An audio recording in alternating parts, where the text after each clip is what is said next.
In this premium episode, I interview conductor Itay Talgam.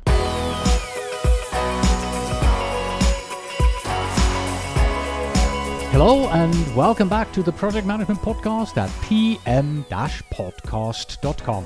This is the preview of our premium episode 539, and I'm Cornelius Fichtner. Thank you so much for stopping by. This episode is another premium preview episode from the Prepcast Leadership Academy series that is reserved for our premium subscribers, designed to help you elevate your leadership abilities and advance your career in project management. Visit pm-podcast.com/academy for the complete series, or become a premium subscriber by going to either pm-podcast.com/apple/spotify or /supercast and be one of those who get exclusive access to one of these interviews every 4 to 6 weeks.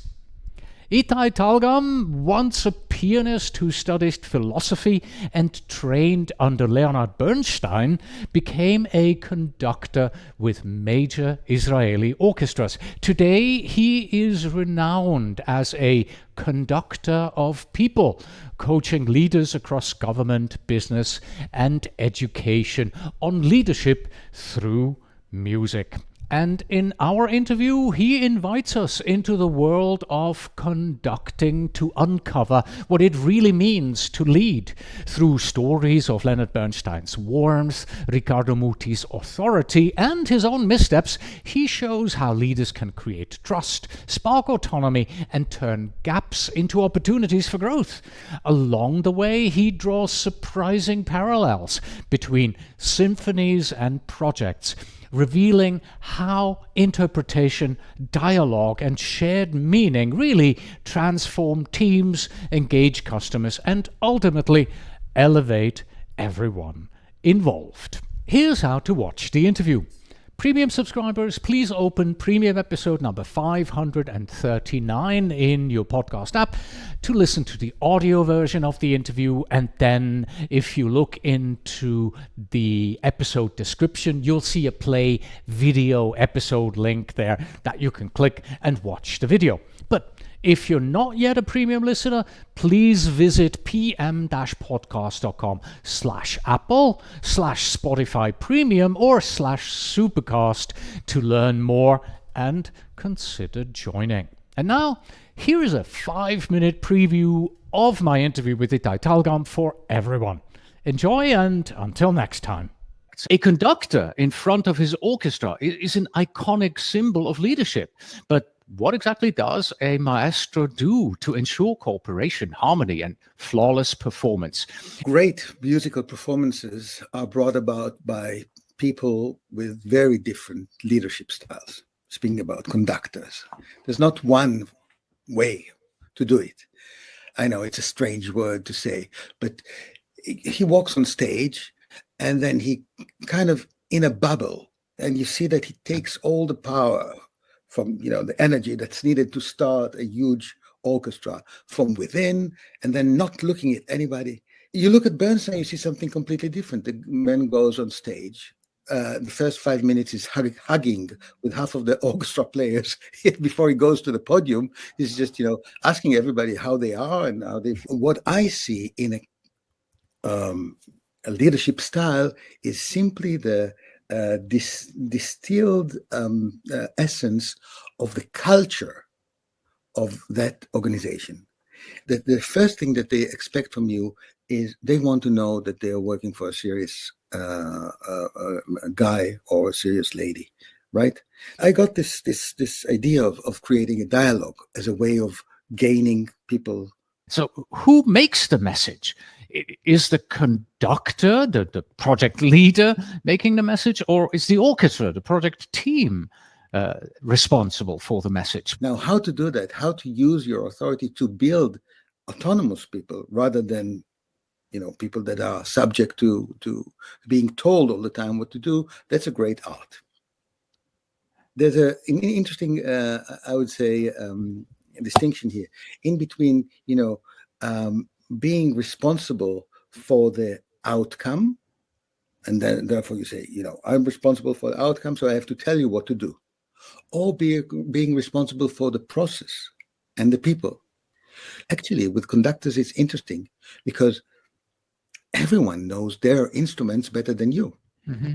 Seeing your partners as instrumentalists or as experts musicians or as full human beings, that makes a huge difference. I also think that what you said about speaking to the expert translates very well into leading a team within an office environment or wherever your projects may be, where you don't necessarily instruct them on the how things are supposed to be done, but you give them a vision. You tell them where you want to take the project, what the end goal is, what the benefits are that our customers will have in the end, and how we're going to get there is really we'll play this together, but you are the expert and I'm here to support you. So in order to enlarge the scope of the conversation, to include the instrumentalists, the experts in your team, but also the customers, and really make it not we and them, we are the team. A conductor has to help the orchestra take the page of the score and make that something real. Innovation comes from those gaps between the way I see it and then the way you see it. If we agree on everything, the conversation will be very boring for both of us. We have to disagree in order to find the one way in which we're going to follow. The ability to make people become a better, version of themselves. Oh, I don't like this, the wording. Maybe to contribute more than they knew they could. I think that's the moment where you can say, yeah, I think I made it.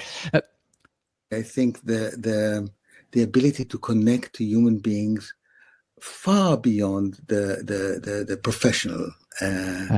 He was doing those concerts for young people, which were very popular at the time, where he would speak to 6-year-old as if he would speak to, a fellow musician in the orchestra or another conductor, or just eye level. He could make you feel that you were the only interesting person in the room for 3 seconds.